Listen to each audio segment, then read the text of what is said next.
Train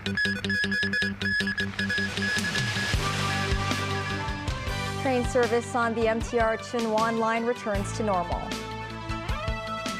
And President Xi Jinping meets his U.S. counterpart, Joe Biden, in Indonesia.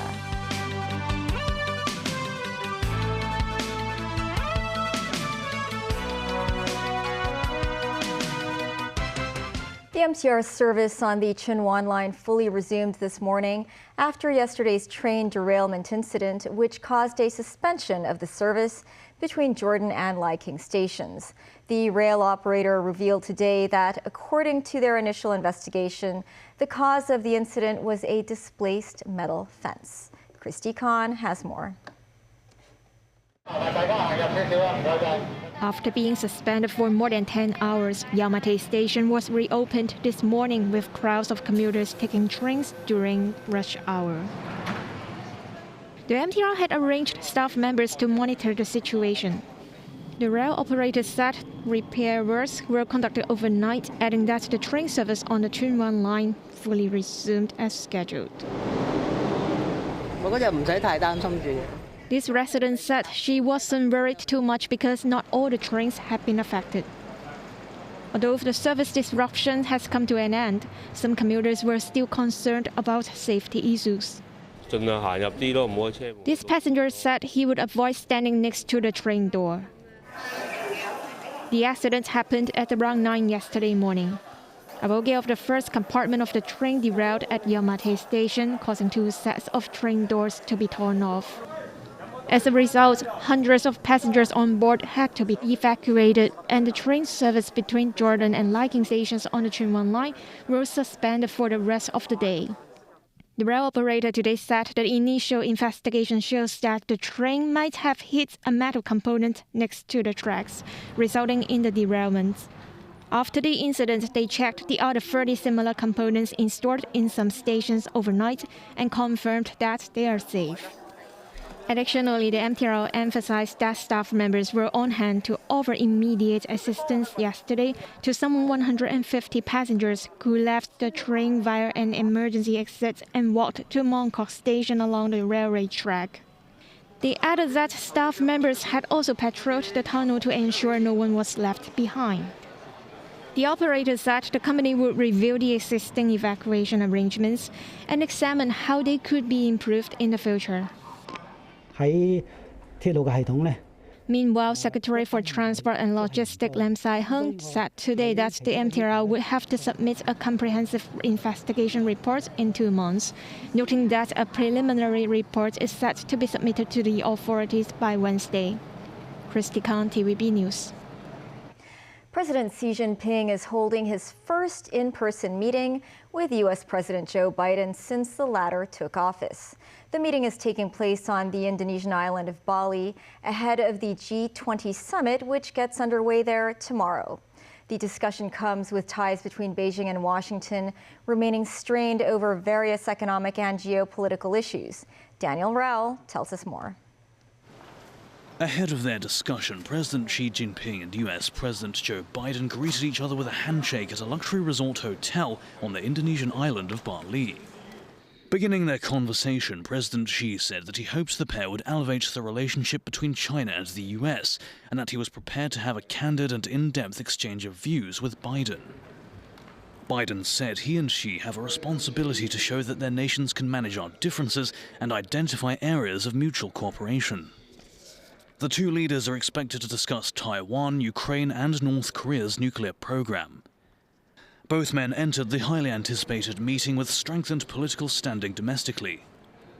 President Xi was awarded a third 5-year term in October by the Communist Party's National Congress as the General Secretary of the party, while Biden's Democrats have held on to control of the Senate in the US midterm elections. The talks between Xi and Biden in Bali come with relations between Beijing and Washington standing at their worst in decades. The tensions between the two superpowers stem from a range of issues. Among them are US restrictions on Chinese technology and trade practices. Last month, the Biden administration blocked exports of advanced computer chips to China. The White House said the move aims to bolster US economic competition against Beijing. Taiwan has emerged as one of the most contentious issues between Washington and Beijing. Throughout his presidency, Biden has said the US would defend Taiwan in the event of a Beijing-led invasion. Still, Biden administration officials have stressed that Washington's posture of strategic ambiguity towards the island has not changed. Tensions were further inflamed by the visit of US House Speaker Nancy Pelosi to Taiwan in August, which prompted Beijing to retaliate with military drills. Dan Orell, TVB News.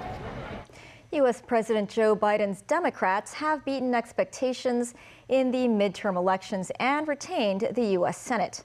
However, the race to control the U.S. House of Representatives still hinges on several tight races that could secure a majority for Republicans. More in this report from NBC News. Tonight, Democrats triumphant after sealing their Senate majority for the rest of President Biden's first term. I'm incredibly pleased by the turnout, and I think it's a reflection of the quality of our candidates. After 5 days of waiting, Senator Catherine Cortez Masto fending off Trump-backed Adam Laxalt in Nevada. The Democrats will retain control of the United States Senate. The last tranche of mail-in ballots delivering Masto her re-election. So when far-right Republicans said they knew better, I knew we would prove them wrong, right? And today we did. The victory is for Nevada and all of us. Democrats now taking a victory lap, defying history and expectations, on track to their best midterm performance since John F. Kennedy was president. This is a very happy day. Democrats will now control the upper chamber, regardless of the outcome of Georgia's Senate runoff on December 6th. Well, congratulations to my colleagues, but our message is the same. I want to thank you for being in this fight with me, because this is a fight, and we're going to win this fight. I want you to know that. It's always better at 51. The bigger the numbers, the better. Holding the Senate gives President Biden and his party control over the legislative agenda and, critically, judicial confirmations, including another Supreme Court seat if one opens up.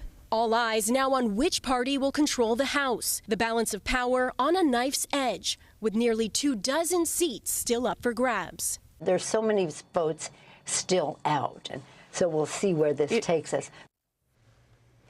Premier Li Keqiang spoke with Australian Prime Minister Anthony Albanese on the sidelines of the Association of Southeast Asian Nations Summit in Cambodia on Sunday.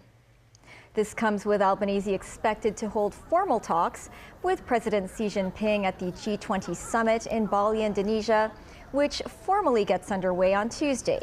Ties between China and Australia have deteriorated in recent years, in part due to various trade disputes. Australia became the first nation to ban China's Huawei from its 5G networks in 2018. Canberra also called for an international inquiry into the origins of COVID-19, prompting a strong rebuke from Beijing.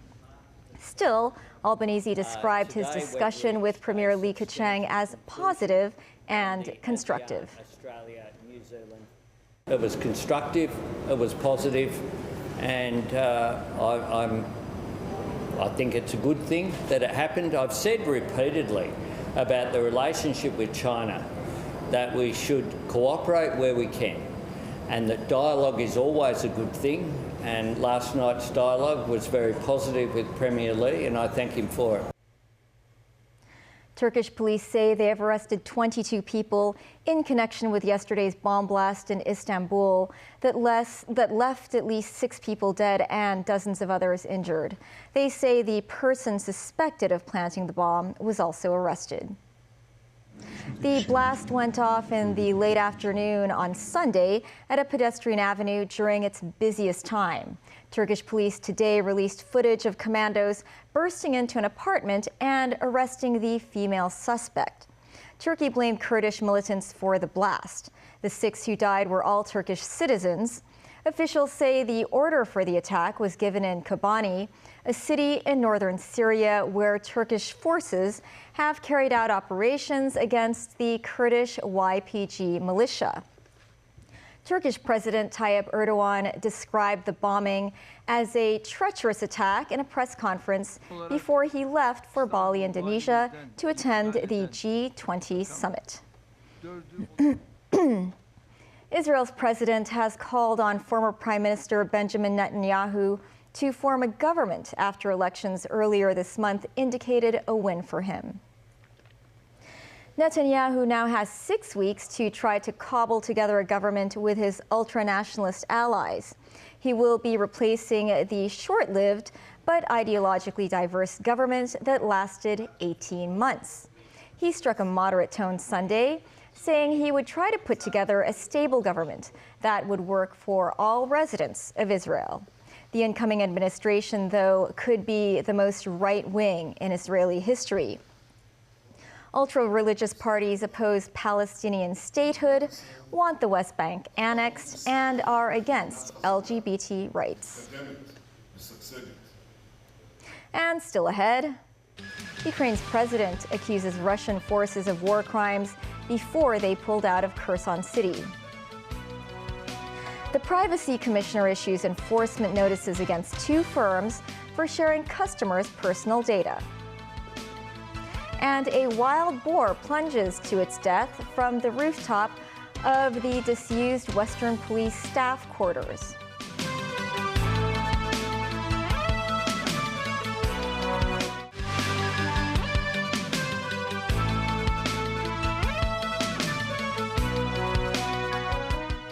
Welcome back. Ukraine's President Volodymyr Zelensky has accused Russian forces of committing atrocities in Kherson City before they withdrew from the southern provincial capital. Residents, meanwhile, took to the streets to celebrate the end of the occupation, though Russia still controls around 70% of the Kherson region. Zelensky today visited the city, telling residents Ukraine is moving forward in the war. Nazvi Karim reports. While residents of Kherson City celebrated their liberation by Ukraine's armed forces, the remnants and dangers of Russia's 9-month occupation still lurk. Russian troops left behind military hardware and vehicles as they withdrew from the city to the other side of the Dnipro River. And according to Ukrainian President Volodymyr Zelensky, they also left behind death and destruction. Investigators, said Zelensky, had found evidence of more than 400 war crimes. A member of a Ukrainian mine-clearing team died and 4 others were injured during operations to remove thousands of landmines left by Russian troops. Zelensky urged residents to avoid outdoor activities as much as possible, as officials carry out mine-sweeping operations with an overnight curfew imposed to keep people indoors.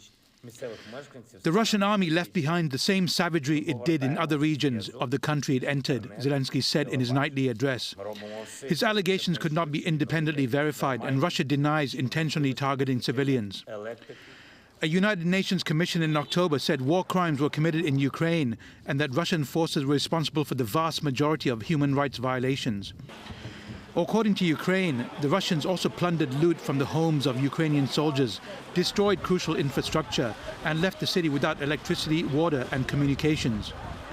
Ukraine says some 180 settlements and 4,500 square kilometers of territory have been retaken from the Russians since the start of their counteroffensive last week.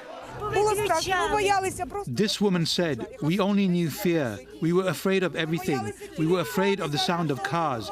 We were afraid of using telephones. We were hiding everything. We were hiding our kids." Meanwhile, near Ukraine's capital Kyiv, Britain's mysterious graffiti artist known as Banksy may have left his mark in the sound of Borodyanka.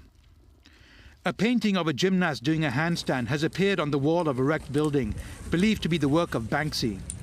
Reports say the mural was posted on Banksy's Instagram account.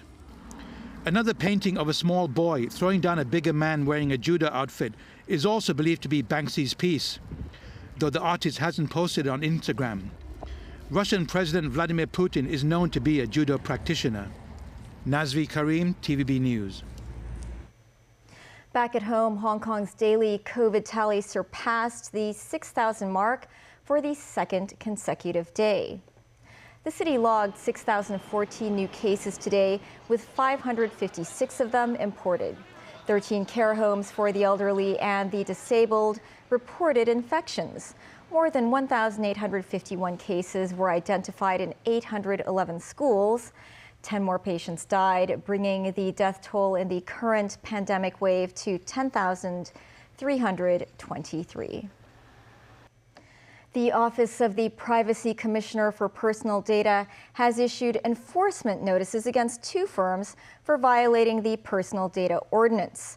One of the firms was found to have shared customers' information among 28 companies under its ownership. Sharon Tang reports. The Office of the Privacy Commissioner for Personal Data launched investigations after receiving complaints involving 4 brand names under EC Healthcare. In one of the cases, the complainant accompanied her daughter to consult a doctor of Prime Care Clinic. There, she left her contact information as well as the phone number of the girl's grandmother. 2 years later, the grandmother received a text message from Dr. Reborn, but the intended recipient was her granddaughter. The grandma later found out that Prime Care was acquired by EC Healthcare, which also owns Dr. Reborn. EC Healthcare failed to obtain consent from the 2 complainants to the use, disclosure, and transfer of their personal data among the various brands within the group, and never informed them by any means that their personal data would be stored in the internal integrated system. I find such practices disappointing. Another case involves the photo finishing chain Photomax. Its database had been subject to ransomware attacks and maliciously encrypted in October last year, which affected 600,000 customers in total. The company admits it knew about loopholes in its firewall system back in 2019, but has not taken any action to remedy the situation since then. Photomax has serious deficiencies in its awareness of risk and personal data security measures, which led to the ransomware attack on the database of its online store. According to current regulations, the 2 firms in question must come up with solutions within 3 months upon receiving the enforcement notice. Sharon Tang, TVB News. A wild boar died after falling from the rooftop of the disused Western Police staff quarters today. A photo from a member of the public shows a wild boar at the edge of the rooftop of the building. A resident spotted the 1.5-meter-long animal at around 8:30 this morning. As police officers armed with shields went up to the rooftop, the boar fell from the 7-story building. Its remains were moved by government workers. That's the news. Money Matters is up next. Bye for now.